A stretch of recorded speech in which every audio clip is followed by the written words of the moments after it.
Okay, so you've got this big meeting coming up with Liberty Music PR, Huge. and you're probably, like, freaking out a little. Just a tag. Want to make sure your music doesn't just, like, disappear into the void. The digital abyss. Exactly. That's where Liberty comes in, maybe? Maybe. That's what we're here to figure out, right? Right. So today, we are diving deep into their Master Deck 2024. Their playbook. Yeah, to give you the knowledge to walk into that meeting like you own the place. Confidence is key. Totally.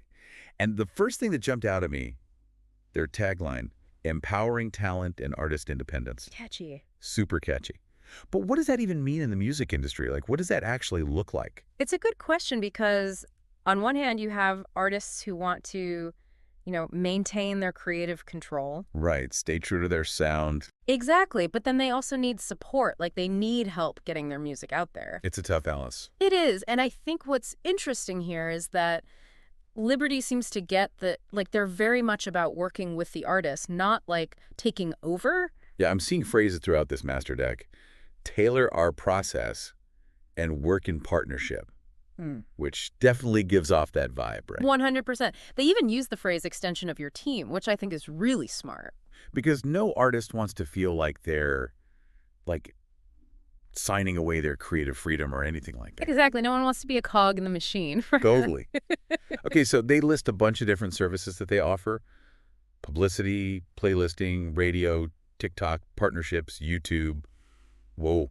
It's a lot. It's a lot. Let's break this down. Yeah. Starting with publicity, which sounds pretty like standard PR stuff, but what does that actually do for a musician? That's the key question, right? It's way more than just like sending out a press release and hoping for the best.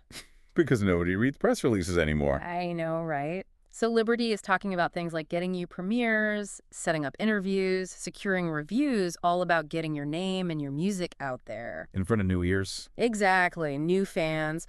And what I like is they actually list out some of the press partners that they work with, blogs, magazines, online publications. They have examples. So you can see, like, okay, they've gotten other artists featured in these places. Exactly, proof's in the pudding, right? Right. So it's like they're building a story around your music. Yes.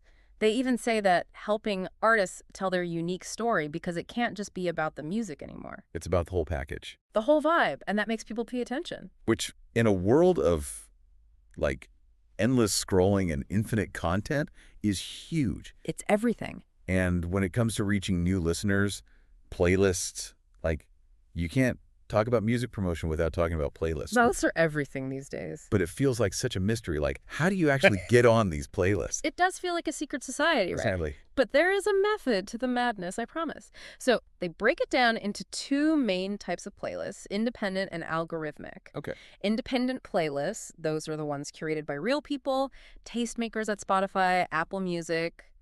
They have, like, the cool jobs. I know, right? And then algorithmic playlists, those are the ones powered by, data and listening habits. Like Discover Weekly. Exactly. Spotify's big one. So how do they tackle both of those? Yeah, what's their strategy there? With independent playlists, it's all about relationships. They've got to, like, pitch your music to the right people, find the playlist where your sound is a good fit. Make that connection. Right.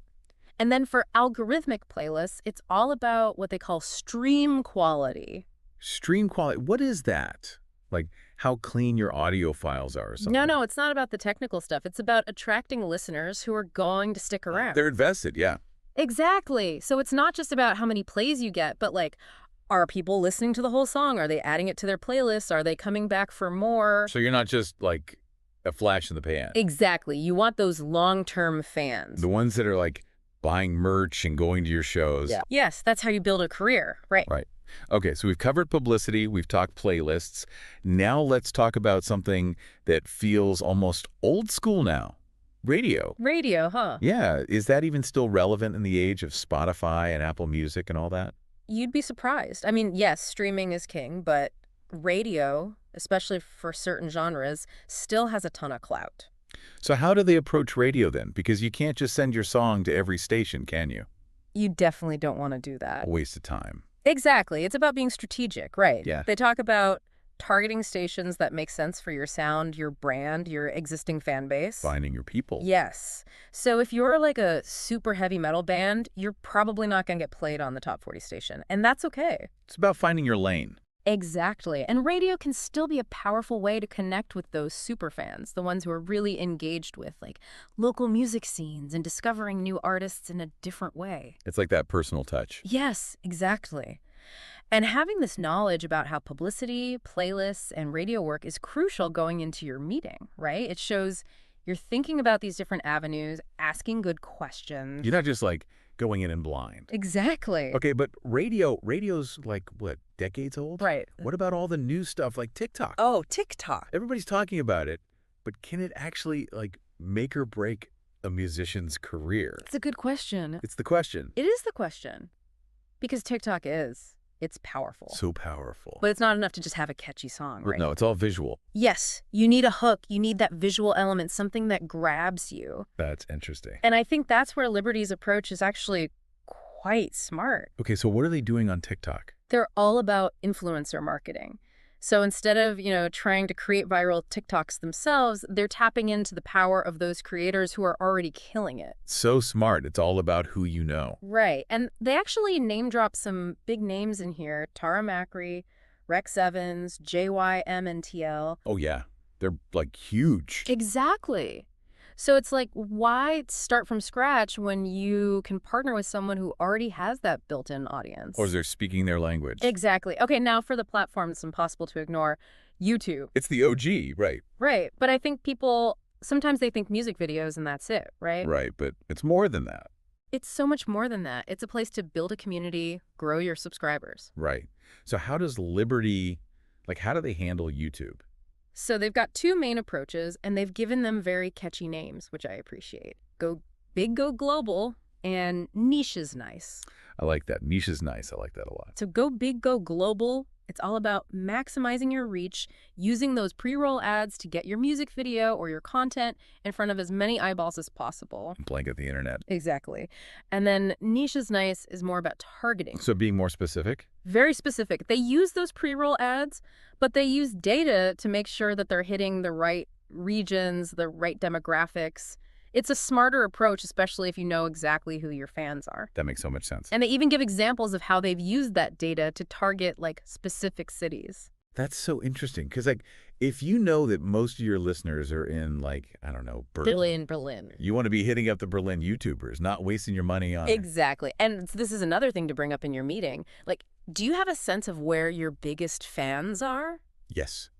Knowing this stuff, it's so important. It shows them that you're thinking strategically about your audience. And speaking of strategy, they keep mentioning this tailored approach. Yeah. It's not like a one-size-fits-all kind of deal, Yeah, right? not at all. And that's where their growth and elite campaign structures come in, both for press and playlisting. So it's like different levels of service. Exactly. Growth is the basic package, the essentials. And then elite, it's the premium experience, more hands-on, more personalized attention. Like choosing between economy and first class. You got it. Elite gets you more detailed reporting, direct calls with your campaign manager, the whole 9 yards. Okay, so if you're an artist who really wants to be in the driver's seat, then elite might be a good option. But again, it's all about what you need, what you can afford. Good to know all the options, though. And don't be afraid to ask them tough questions about it. What does detailed reporting actually mean? What kind of real-time updates can you expect? How are they measuring the success of your campaign? Yes, accountability. Mm-hmm. That's a good takeaway. Before we started, I had no idea. Right. And that's the beauty of it. Knowledge is power in these situations. Okay, so much information. Before we go on, can you, sum up the biggest takeaways about Liberty's approach? Absolutely. I think the biggest thing is that they seem to understand that it's not just about the music anymore. It's about you, the artist, your brand, your story. Your unique sound, yeah. Exactly. And they use data. All about the data. Which is good. But then the other thing, and this is key, don't be afraid to ask them about how they measure success. How are they proving that they're doing what they say they're going to do? Exactly. What metrics are they using? How often will they report back to you? These are such good questions. Because you're trusting them with your music career. Okay, ready for the final piece of the puzzle? Hit me. The Spotify popularity score. What? Spotify popularity score? What is that? I know, right? Most people have no idea it even exists. It's like this hidden ranking system. Exactly. But it's super important. This is how Spotify decides which artists to feature, how playlists are made, all of it. Okay, so it's a big deal. Huge. Think of it like a credit score, but for musicians. So the higher your score, the more Spotify loves you? Basically, more streams, more playlist placements, more visibility. It's everything. And Liberty actually mentions this in here, the Spotify popularity score. They do, which means they get it. They understand how important it is in today's music industry. So they're not just focused on, like, getting you a certain number of followers on Instagram. Right, they're thinking about the bigger picture, the long game. Using the system to their advantage. Exactly. And that's something I would definitely bring up in your meeting, like, hey, how does Spotify popularity score factor into your strategy? Another question for the list. Seriously, this is why I love doing these deep dives. Me too. Before we started, I was clueless, but now Now you're dangerous. I'm ready to talk to Liberty Music PR, thanks to this master deck, and thanks to you. Happy to help. It's all about asking the right questions and understanding how this stuff actually works. Knowledge is power. That's what you always say. 100%. And hey, you might even impress them with your Spotify popularity score knowledge. I'm going to hold you to that. But seriously, this is why we do this show. Help you navigate the music industry maze. Cut through the noise, understand the fine print, and, feel confident making those big decisions. Because it's a jungle out there. It is. And for you listening, don't stop here. Go down that Spotify popularity score rabbit hole. See how deep it goes. Figure out how it works, how it affects your listening experience. You might be surprised what you discover. Until next time.